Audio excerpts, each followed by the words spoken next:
ebi ń pa Nàìjíríà, ebi ń pa wá gidi gan. Ìjọba tó bá débẹ̀ kí wọ́n ran gbogbo ìlú lọ́wọ́. Àbáwá wo ìkànnì Profession Entertainment PSC TV, ìgbádùn yín ló jẹ wá lógún. Màmá ẹ tún padà wá ní ṣé bẹ́ẹ̀ tí lọ tẹ́lẹ̀.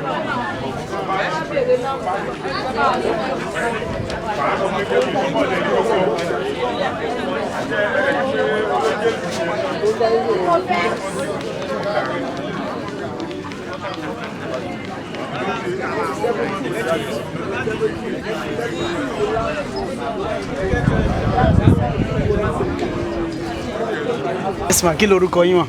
Orúkọ mi ni Chief Mrs. Aliaja Jemilatu Ogundare, ìyálóde gbogbo Obada.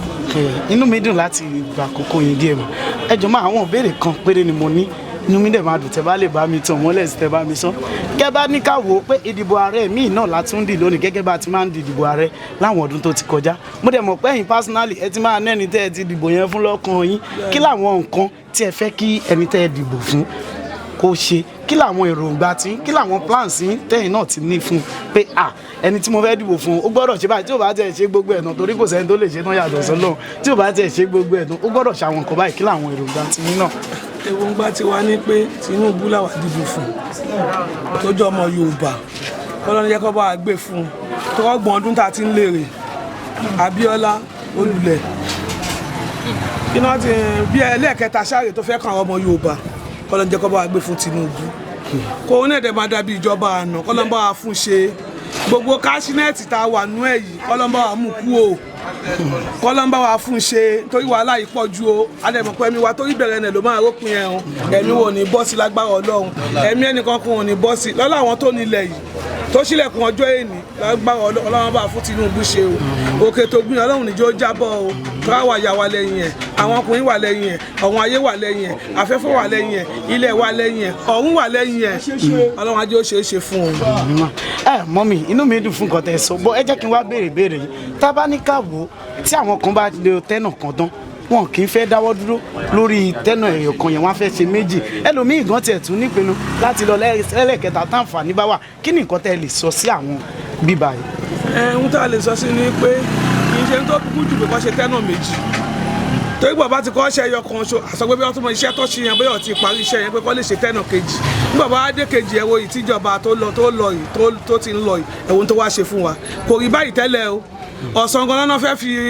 búlù kún owó náírà wọ́n fi búlù kún owó náírà tán ní gbogbo ẹ̀ ló bá di rekete láàrin ìgbà ó dì mọ́ di àárín náà látijọ́ mọ́dé mo ti ń ṣí ṣọ́ọ̀bù mi ò pa 500 naira ọmọ wà nílé ìyàwó wà nílé ọkọ wà nílé gbogbo wọn wà nílé alẹ́ tí mo gbé ìta wà nú Ọlọ́run á kó wa yọ o láti mọ̀ pé torí Tinubu náà lọ ṣe kówó ńlẹ̀ wọ́n gbé epo pamọ́ wọ́n gbé náírà pamọ́ wọ́n gbé gbogbo ẹ̀ pamọ́ Ọlọ́run á kó wa yọ. Àmọ̀ràn wo lẹ́yìn wá ní fáwọn ọmọ orílẹ̀-èdè Nàìjíríà àti fún ààrẹ gangan tá a fẹ́ yàn? Àmọ̀ràn tí mo ní fún Tinubu ni pé ojú òun náà ti ń jà dánwó pẹ̀lú àwọn tó jọ fọwọ́ tíjọba àná pé kó là á ṣe ojú òun náà dẹ̀ sí rí báyìí pé kó má ṣe bí ìjọba àná táwa la pawọ́pọ̀ dìbò fún adẹ́pawọ́pọ̀ ṣe pé fún o àkàbà tó fi gòkè kó má gbàgbé láti pé àkàbà yẹn kó má yẹ kó sọnù o kó má yẹ kó dẹ̀ ṣẹ́ Ọlọ́run á fún ṣe o ojú òní tàṣeyọrí ló máa ṣe o kò ní fẹsẹ̀ gbúdépọ̀ máa ti o kò ní nọ́ọ̀kì kò ní wíìkì kò ní wọ́n rí fásitì lójijì o bó ṣe máa rí fún Tinubu nìyẹn o. Inú mi dùn láti bá yín sọ̀rọ̀. Orúkọ yín lẹ́ẹ̀kan sí i? Orúkọ mi ni Chief Mrs. Aliaja Jemilatu Ogundare, ìyálóde gbogbo Obada, Sẹ́ríkì ìyálóde gbogbo Ògbè, ìyálóde oníjàgùnà, area CDC chairperson Bùkúnolúwa. Mrs. Soyemi láti láti Obada Oko tí wọ́n ń bí. Ẹ jẹ́ kí n béèrè lọ́wọ́ yín pé ìbò ààrẹ tuntun míì látún ti ń dì lónìí táwa náà dẹ̀ ti mọ̀ pé ààrẹ tó bá wọlé fún ọdún 4 náà ni àwọn náà wà fún. Kí làwọn nǹkan tẹ́ ní lọ́kàn kí làwọn nǹkan èròǹgbà yín tẹ́ fẹ́ kí ààrẹ tá à ń dìbò fún lónìí kó bá yín ṣe? Ìmọ̀ràn tèmi fún ààrẹ tá à ń dìbò fún lónìí pé kán ṣàánú mẹ̀kúnnù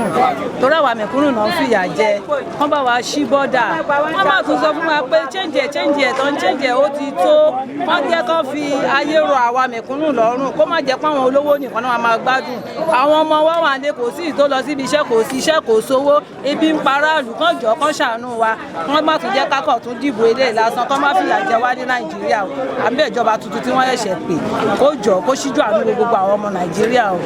ṣe gan-an orúkọ yín lẹ́ẹ̀kan sí. mo ní fi ṣóyẹmí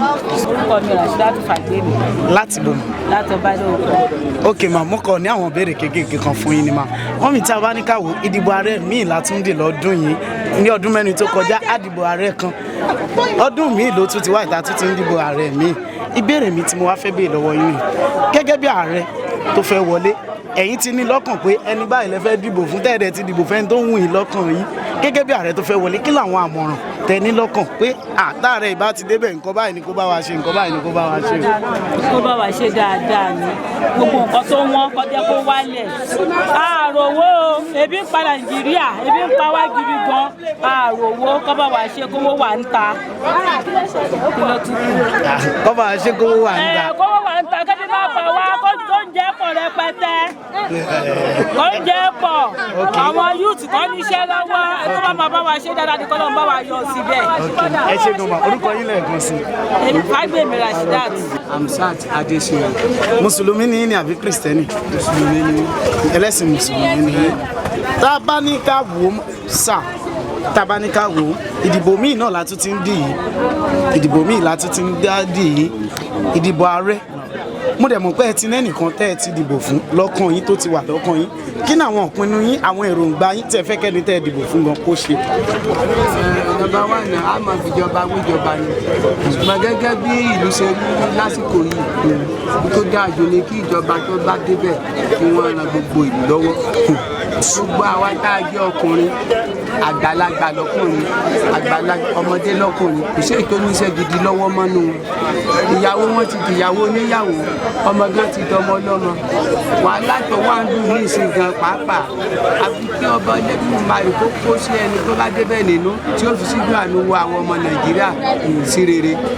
wàhálà pa fẹ́ gbowó ọ̀tọ̀ wàhálà jínigbé ọ̀tọ̀ wàhálà pa àríbíṣẹ́ lọ ọ̀tọ̀ wàhálà pa àrùn jẹjẹ ọ̀tọ̀ wàhálà pa àròwó náà ọ̀tọ̀ nìkan tí ò ṣe rí bẹ́ẹ̀ tẹ́lẹ̀ rárá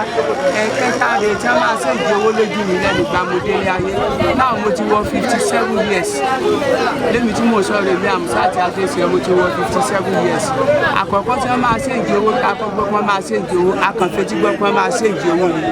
wọ́n dẹ̀ ṣe ìjọwọ́ yẹn wọ́n kówó yẹn lọ díẹ̀díẹ̀ wọ́n kówó tuntun wá